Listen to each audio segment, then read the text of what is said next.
শংকৰদেৱ চিত্ৰকলা বিদ্যালয়ৰ ৰূপালী জয়ন্তী উৎসৱ বছৰজোৰা কাৰ্যসূচীৰ শুভাৰম্ভ। নগাঁও জিলাৰ পশ্চিম প্ৰান্তৰ হাতীচুং মৌজাৰ অন্তৰ্গত চমুৱা গাঁৱৰ শংকৰদেৱ চিত্ৰকলা বিদ্যালয়ৰ ৰূপালী জয়ন্তী উৎসৱটি বছৰজোৰাকৈ শনিবাৰৰ পৰা আৰম্ভ হৈছে। এক গাম্ভীৰ্যপূৰ্ণ পৰিৱেশত শনিবাৰে পুৱা নগাঁৱৰ সাংসদ প্ৰদ্যুৎ বৰদলৈৰ দ্বাৰা বন্তি প্ৰজ্বলনেৰে কাৰ্যসূচীৰ শুভাৰম্ভ কৰা হয়।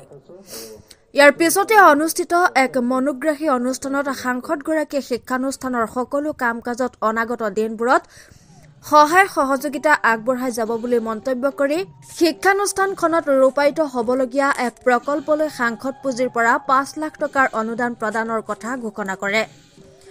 কবি সঞ্জীৱ সাগৰে আঁত ধৰা অনুষ্ঠানত বিদ্যালয় পৰিচালনা সমিতিৰ সভাপতি সমাজকৰ্মী মিহিৰাম ভূঞা, উদযাপন সমিতিৰ সভাপতি ধনঞ্জয় কোচৰে, বিদ্যালয়ৰ প্ৰধান আচাৰ্য অজিত চন্দ্ৰ বৰাকে আদি কৰি কেইবাগৰাকী ব্যক্তি উপস্থিত থাকে। আজিও পুৱাৰে পৰা বহুকেইজন বিশিষ্ট ব্যক্তিৰ লগতে ছাত্ৰ ছাত্ৰী আৰু অভিভাৱকৰ উপস্থিতিত ২৫খন পতাকা উত্তোলন কৰা হয়। বটদ্ৰৱাৰ পৰা মেহদী জামানৰ ৰিপৰ্ট, এনি এক্সপ্ৰেছ। শংকৰদেৱ চিত্ৰকলা বিদ্যালয় ১৯৯৮ চনতে প্ৰতিষ্ঠা লাভ কৰি আজি আহি ২৫টা বৰ্ষত আমি ভৰি দিলোহি আৰু এই বিদ্যালয়ে যৌৱনপ্ৰাপ্ত হোৱাৰ দৰে আমাৰ বিদ্যালয়ে যৌৱনপ্ৰাপ্ত লাভ কৰিছে।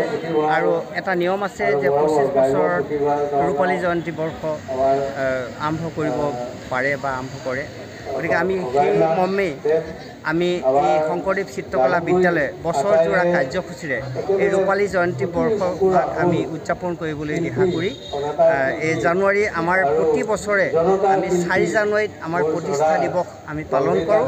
সেই মৰ্মে আমি ৪ জানুৱাৰী যোৱাকালি আমি আমাৰ মানে প্ৰতিষ্ঠা দিৱস হিচাপে বন্তি প্ৰজ্বলন ভাগ আমি ৰাখিছিলোঁ। তাত আমাৰ সাংসদৰ প্ৰদ্যুৎ বৰদলৈ ছাৰ আহিলে, তেখেতে বন্তি প্ৰজ্বলন কৰি আমাৰ শুভাৰম্ভণি ৰূপালী জয়ন্তীৰ শুভাৰম্ভণি কৰি থৈ গ'ল তেখেতে। আৰু আমাক এই বিদ্যালয়খনলৈ এটা শকত ধনৰ টোপোলা আগবঢ়াই থৈ গৈছে। তাৰ কাৰণে আমি তেখেতলৈ পুনৰ ধন্যবাদ জনাইছোঁ। আৰু আমাৰ বছৰজোৰা যিহেতু কাৰ্যসূচী হাতত লৈছোঁ, আমি প্ৰতি মাহে আমি অসম ভিত্তিত হওক বা জিলা ভিত্তিত হওক আমি কিছুমান অনুষ্ঠান কৰি যাম আৰু সেইটো আমি ৰাইজক জনাই যাম অলপ দিনৰ আগে আগে। আৰু শেষত এই জানুৱাৰী মাহৰ এইকেইটা তাৰিখতে আমি উখল মাখলেৰে বিভিন্ন কাৰ্যসূচী হাতত লৈ এই ৰূপালী জয়ন্তী ভাগ আমি উদযাপন কৰিম বুলি দিহা কৰিছোঁ। আৰু বছৰজোৰা কাৰ্যসূচী আমি এইটো কাৰণেই ল'লোঁ যে আমাৰ এই বিদ্যালয়খনৰ কৰণীয় বহুত কাম আছে। গতিকে আমি এই কামখিনি কৰাৰ সুবিধা লৈ আমি বছৰজোৰা কাৰ্যসূচী হাতত লৈছোঁ। আশা ৰাখিছোঁ সকলোৱে সহায় সহযোগিতা আমি পাম আৰু আমাৰ কাৰ্যসূচী সকলোতে আমি তেখেতসকলক মানে লৈ আমি আমাৰ এই ৰূপালী জয়ন্তী বৰ্ষভাগ উৎসৱ আজি আমাৰ আছিলে ২৫ ভাগ আমাৰ বন্তি প্ৰজ্বলন আৰু ২৫ ভাগ আমাৰ পতাকা উত্তোলন, পিছতে আমাৰ ২৫ ভাগ বৃক্ষৰোপণ নহয়, আচলতে গছ ৰোপণ।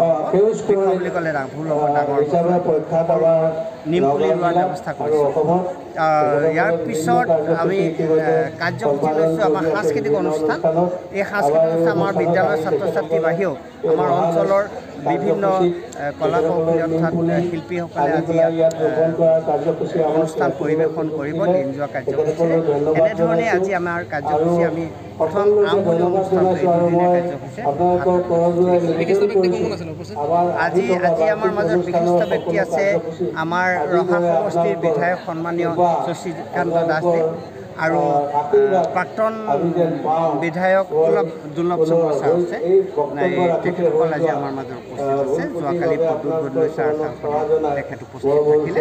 তাৰ বাহিৰেও আমাৰ অঞ্চলৰ হওক আমাৰ জিলাৰ বহুত ডাঙৰ ব্যক্তি আমি আমন্ত্ৰণ জনাইছিলোঁ। তেখেতসকলো আজি আমাৰ মাজত উপস্থিত থাকি এই পতাকা উত্তোলন ভাগ লৈ আমাৰ